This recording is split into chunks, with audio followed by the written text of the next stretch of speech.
A common rule that a lot of writers have that they put into their work or usually give as advice to other writers is the show don't tell rule. The show don't tell rule is basically allowing the reader or the viewer to experience the story through things like actions and senses rather than being specifically told about the scene. You can find several examples throughout several forms of media. An example I like to bring up is some scenes with Connor from the video game Detroit Become Human. Connor is an android. An android is a type of robot that has a resemblance to a human, either in shape or looking exactly like one. He's a negotiator on a mission to save a little girl from an android that has become a deviant. The androids are capable of developing genuine human emotion, but usually it's through events of very high stress, mainly traumatic events, and could end up going psychotic. In his first scene, he's flipping a coin in a simple fashion, the same way basically everyone does when they flip a coin, but then he decides to pull off some tricks like flipping it between both hands horizontally, then catching it with his fingers. He does this all extremely casually. This shows how precise he is with things and how good he is at them, since he can do it so casually. A next scene is him walking towards an apartment and a distraught woman in a panic is being escorted by the police.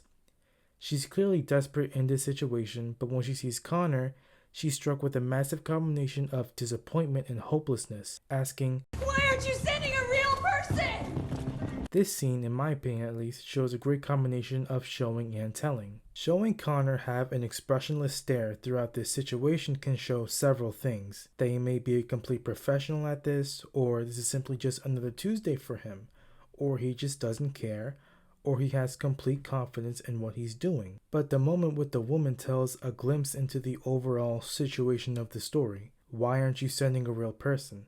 Telling the audience that she doesn't trust him since he's not a human. My first time watching this scene, I didn't even know the premise of this story, and it got me even more curious about it.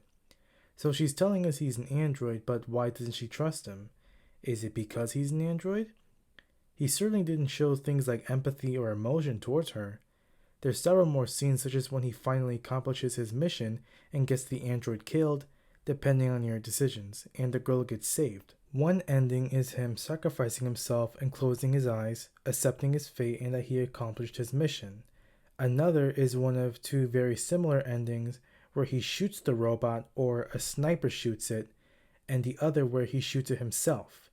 No emotion on either, and when the little girl looks at him, he gives her a passing glance and just walks off. A mission successful, and it shows the whole android aspect of him. His job was to save the girl, and that's it. Not comfort her, check up on her, nothing.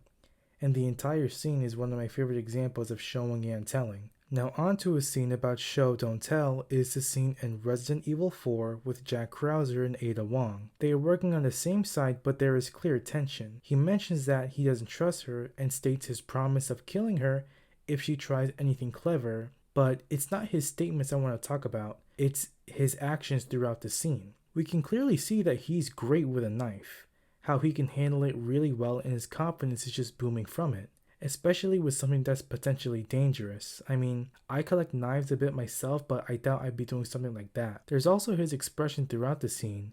His design is already intimidating enough. A large muscular man with some military and tactical gear and face scars holding a giant knife. That's already scary enough. That's like getting into an argument with a guy in public, but then he turns around and you see his cauliflower ear. But his stern glare at Ada really does give me chills, showing that this guy is serious about what he does. If he had a smirk and was chuckling at his own jokes or something, it'd probably send me a different vibe, but when it comes to showing the potential danger of this guy, it really does it for me. I also love several of the scenes of the T-1000 from Terminator 2. It's a robot created by Skynet that's supposed to be a superior version to the Tu-800, with an advanced brain and the ability to morph its body since it's composed of liquid metal. The scene showing a bit of curiosity when it notices a mannequin that looks a bit like him when he's morphing. There's also scenes showing his cruelty, his ability to just snuff out someone or something for inconveniencing him or annoying him, such as when he's disguised as John's foster mom and the foster dad bothered him, so he just stuck a blade through his mouth with no hesitation or any negative feeling about it, and when he simply killed John's dog for barking. He didn't even need to do it. That scene where he kills the guard at the mental hospital, he purposefully takes on the disguise of him shocking the guard. While the guard is in complete shock and disbelief, he sticks a spike through his skull while staring directly at him, almost like he planned it out when it honestly wasn't even necessary. There's several more scenes of him, but that might be for another video. I think the T-1000 is just an amazing villain played by a great actor. I honestly might make another video about him. I even got a script semi-written. But this is an example I love of show and don't tell. When it comes to the telling part, a lot of people seem to have this hesitation about it. I constantly see the advice of show don't tell, to the point where some people would have this as their hill to die on, like you're gonna get arrested if you explain something in a scene instead of showing it. I understand this rule. I incorporate this in my writing as well. I think there's a lot to tell in a scene with no words, and it's a really beautiful way to get a message across in a scene. There's plenty of scenes where dialogue is extremely important, like a scene from Quentin Tarantino's Reservoir Dogs where Mr. White and Mr. Pink are arguing about the bank heist they just did, but it was a police set-up sting operation. Mr. Pink accuses Mr. White of being the rat, and of course, Mr. White gets angry at this and says that he could also be one. This is after Mr. White brought Mr. Orange to the warehouse so he doesn't bleed out after getting shot. The dialogue is extremely important. Throughout the entire movie, through just dialogue, we know what type of person Mr. Pink is. He's cheap. That's revealed in the first scene where he didn't want to tip the waitress at the restaurant because he doesn't tip. But he's also basically the smartest person there. He was of course pissed off when Mr. White told Mr. Pink his first name and where he was from. He was the most reasonable one there, and that's why he survived. Some of Mr. White's character was also shown through his dialogue when he kept reassuring and comforting Mr. Orange when he got shot, telling him his first name and where he was from, and asking Mr. Pink, "What the fuck was I supposed to do?" when Mr. Pink was yelling about it. Another example is Netero's death in the anime Hunter x Hunter. During Netero's final moments, he says, "You don't have any idea, do you? You know nothing of the bottomless malice within the human heart." The narrator then says, "Just then, the king felt true fear for the first time." These were not the words of a beaten and broken old man awaiting the icy grip of death, but one glance at the resolve written across his face made it clear that he meant every single word. Netero then pierces his heart. A man warns him about something detonating when his heart stops.